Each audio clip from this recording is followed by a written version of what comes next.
আসসালামু আলাইকুম এভরিওয়ান। আজকে একদম সহজ পদ্ধতিতে আমি বুকে কুচি দেওয়া ম্যাক্সি কাটিং করে দেখাবো। তো আমি এখানে 4.5 গজ কাপড় নিয়েছি। এখন এই কাপড়টিকে সম্পূর্ণভাবে মেলে নিতে হবে। তোমার কাপড়টি মেলা হয়ে গেলে আমি এখন লম্বার মাপটি নিয়ে নিব। লম্বায় আমার 52 ইঞ্চি আছে, তো আমি 4 ইঞ্চি বেশি নিয়ে 56 ইঞ্চিতে আমি কাপড়টি ভাঁজ করে নিব।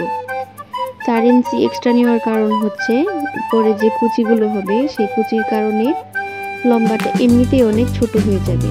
তো 4 ইঞ্চি বেশি নিলে একদম পারফেক্ট মাপে থাকে। তো আমি কাপড়টিকে প্রথমে 4টি ভাঁজে ভাঁজ করে নিয়েছি। এখন আমি লম্বার থেকে এভাবে 8 ইঞ্চিতে একটি দাগ দিয়ে নেব।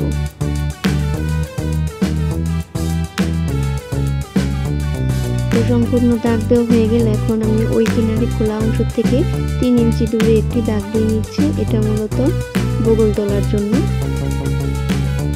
তো এইভাবে আমি দাগটি সম্পূর্ণ করব এবং কাঁধের জন্য আমি এখানে 2.5 ইঞ্চি পরিমাণ নিচ্ছি। এদিকেও সুন্দরভাবে দাগ দিয়ে নেব। তো এখন বগল তোলার এইভাবে রাউন্ড শেপটা আমি এভাবে দিয়ে দেবো এবং গলার জন্য যে 8 ইঞ্চি মাপটা নিয়েছিলাম সেখান থেকে এভাবে গুলিয়ে দেবো। এটা মূলত কুচির জন্য নেওয়ার। তো এখন আমি সুন্দর করে এটাকে কাটিং করে নেব।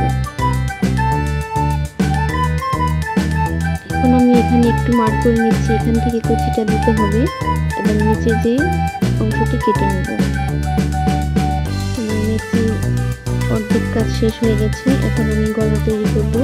তো আমি 8 ইঞ্চির যে কাপড়টি কেটেছিলাম সেটিকে আরও একটি ভাঁজ দিয়ে এখানে আমি 2.5 ইঞ্চিতে একটি দাগ দিয়ে নিচ্ছি এবং গলার যে লম্বার মাপ 5.5 ইঞ্চিতে আমি আরও একটি দাগ দিয়ে নিচ্ছি। এখন এটিকে সুন্দর করে ঝুলিয়ে দিব এবং নিচের থেকে আমি 2.5 ইঞ্চি পরিমাণ করে সম্পূর্ণটা ধীরে ধীরে এভাবে দাগ দিয়ে নেব এবং দাগ অনুসারে আমি সম্পূর্ণ গলাটি কেটে নেব। তো এটা আমার গলাটা রেডি হয়ে গেছে। এখন আমি হাতা তৈরি করবো। তো অবশিষ্ট কাপড়টিকে আমি এভাবে 4টি ভাঁজে ভাঁজ দিয়ে নেব।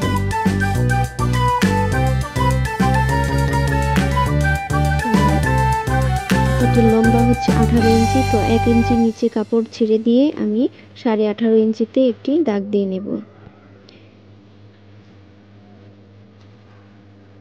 এবং তার থেকে নিচে আরও 3 ইঞ্চিতে একটি দাগ দিয়ে নেব, এটা রাউন্ড শেপ দেওয়ার জন্য।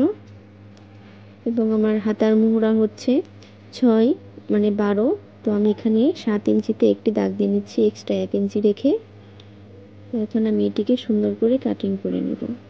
তো একদম সহজ পদ্ধতিতে ম্যাক্সিটি কাটিং করা হয়ে গেল এবং সহজ নিয়মে ম্যাক্সিটি সেলাই ভিডিও দেখতে হলে অবশ্যই আমার চ্যানেলটিকে সাবস্ক্রাইব করে দিবেন। তখন আমার ভিডিওটি দেখার জন্য ধন্যবাদ সবাইকে। আল্লাহ হাফেজ।